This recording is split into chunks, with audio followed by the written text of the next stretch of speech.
كلنا عندنا علب الزبادي في البيت، مفيش اكتر منها. يلا بينا نعمل فكرة لإعادة تدوير علب الزبادي. جبت علبة زبادي، قصيت الحرف من فوق، وجبت قطعة من قماش الجوخ قصيت عليها دايرة بالشكل ده ولزقتها كويس بمسدس الشمع. ولازم اكون مسخنة مسدس الشمع قبل ما اشتغل بحوالي 10 دقايق علشان يكون سخن كويس ويلزق الحاجة معايا كويس علشان ما تفكش. لزقت علبة الزبادي، لزقت القاعدة بالشكل ده، ثبتها كويس جدا، ثبت القماش الجوخ كويس جدا على القاعدة. بعد كده جبت خيط الكردون 6 ملي وابتديت احط شمع على الطرف كده علشان الخيط ما يفكش. فكرتنا النهاردة تنفع فكرة مشروع، مش هتبان خالص انها معمولة من علب الزبادي. هبدأ ألزق وثبت كويس خيط الكردون بالشكل ده. ده خيط كردون زجزاج 6 ملي. هثبت كويس بمسدس الشمع اول صف، وبعد كده هعتمد على لف ايدي، هلف من غير ملزق.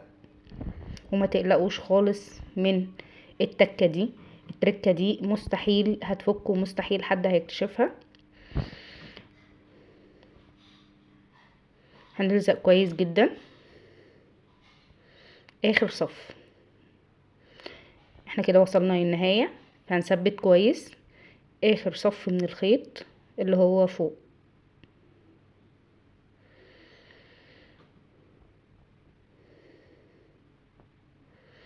انا بحط الشمع على العلبة نفسها وفوق الخيط كمان، فوق الخيط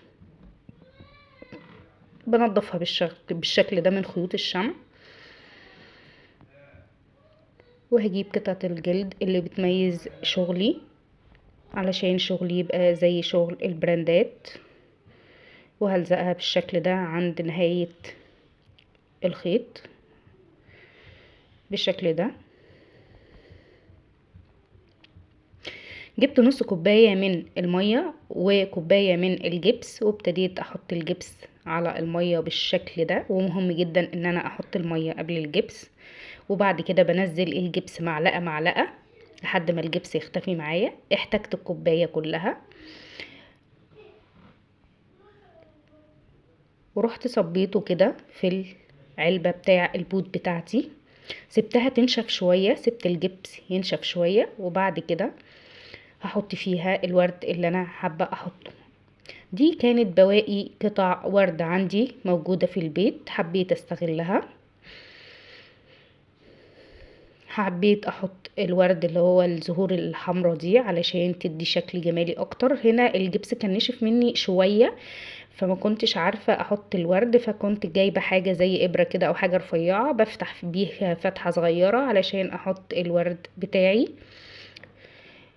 ولازم اشتغل قبل الجبس ما ينشف خالص، يدوب يجف كده واقدر اثبت فيه الزق.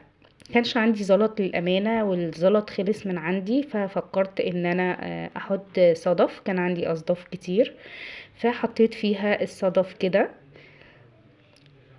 وبدوس عليه شويه صغيرين علشان يثبت في الجبس. طبعا احنا اتفقنا ان الجبس ما يكونش ناشف تماما، يدوب ان هو يجف. ابتديت ارص الاصداف بشكل عشوائي وكانت دي النتيجة. لو اول مرة بتشوفيني اعملي اشتراك للقناة وفعلي زر